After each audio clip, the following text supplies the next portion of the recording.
That's your heart talking. I really wish I wasn't saying this. The moment's too big for me.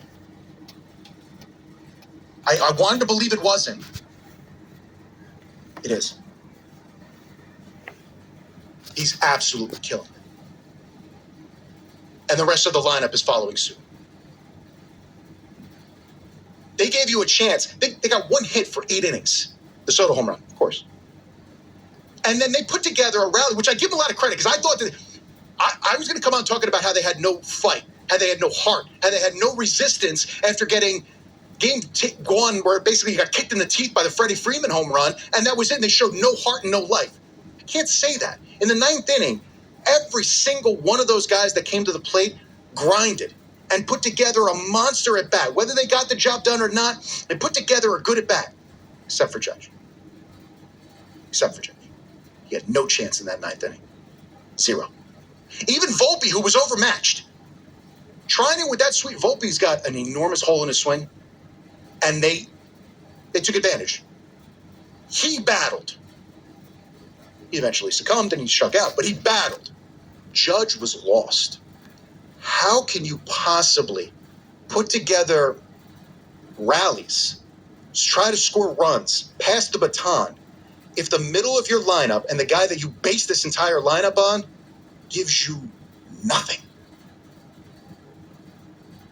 But they fought in that 9th inning. That is something to hold on to. Too bad it's not going to matter, because this series is over. You want to tell yourself that, you know what, long way away, it's only 2 games. It's done.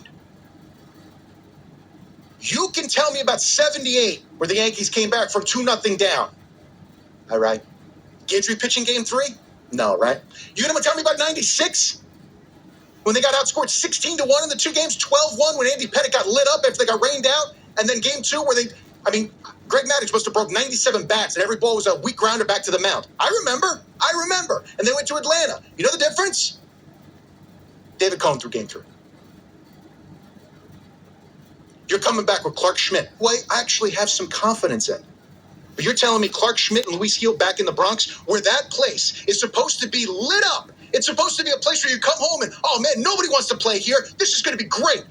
That place is going to be an anxiety-riddled ball of nerves, because they don't hit. And every one of you feel it. And every time they come to the plate in a big spot, you hold your breath. So instead of it being home field advantage, it becomes a disadvantage. And Aaron Judge is the biggest culprit in that whole thing. He's standing right tall in the middle, 6'7" of them. He is destroying them. They cannot survive when the middle of your lineup is 6 for 40 with 19 Ks. And I'll be fair, I'm surprised it's only 19. Awful. The second the ball landed in the stands in right field, Freddie Freeman turning that fastball around by Nestor Cortez, the series ended. This is a really good Dodgers team. This was not the little engine that could, where the Yankees were the big bad Yankees facing up against a team that they can push around. They made mistake after mistake after mistake, and they gave game 1 away. You think you were going to come back from that without being able to hit your way through it? Please. It's done. You're lying to yourself if you believe. I want to believe. Come game 3, you know I'm going to be standing there. You know I'm going to be cheering. You know I'm going to be fighting for every part of it. Like every pitch, you and I will live and die with it. My heart of hearts, this thing's over. We have to look at it logically. This thing is over.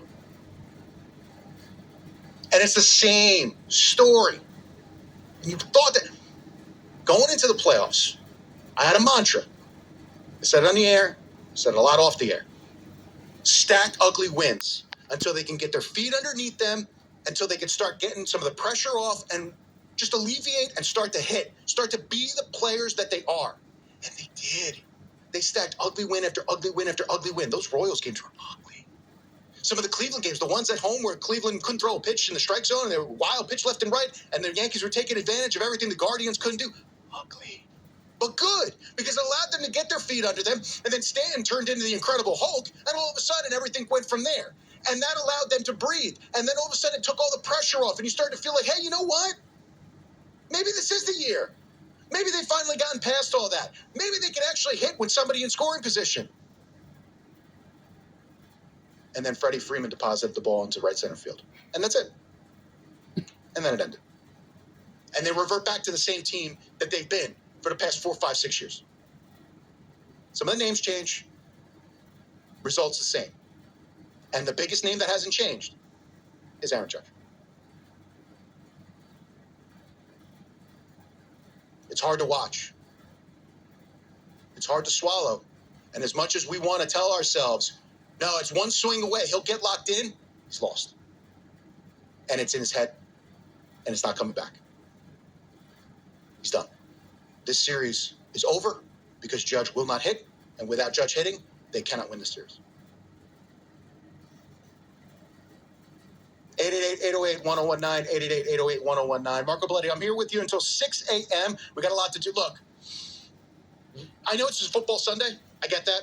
I know the Jets are playing in a few hours. I know the Giants are playing on Monday night. We may touch that. If you want to call talking about the Jets or the Giants, I may entertain it. We may discuss it. I may even do a little bit on it. I'm not sure. But most of tonight is going to be you, me, phone lines, talking about the Yankees. We're talking about the World Series. This is 15 years in the making to get to this spot. And it is all imploded within 2 nights. So whether it's therapy or whether it's different options to be able to try to salvage this and see if you can wrestle back some of the momentum and get yourself back into it, we'll go through all of that. We'll do everything that we got to do, but we'll do it, you and me, at 888-808-1019, 888-808-1019, and we'll go to the phone lines first. We got Don